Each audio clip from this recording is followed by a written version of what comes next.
Today I'm going to show you how to replace the Volvo battery. See the lever here? If you push it to the side to slide the cover out like that, yeah, out. And do the same. You see the button here? Do the same for the other side. You push it to the side and then slide it open. Here you go.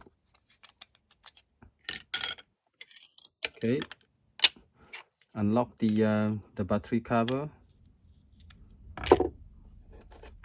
Pry it up. Here's the battery, CR2032 battery. To replace it, go in like that, press it down, put the cover back on, lock it. Yep, put the cover on like that, press it down. The same for this side as well. Okay, please subscribe to the channel. Thank you for watching.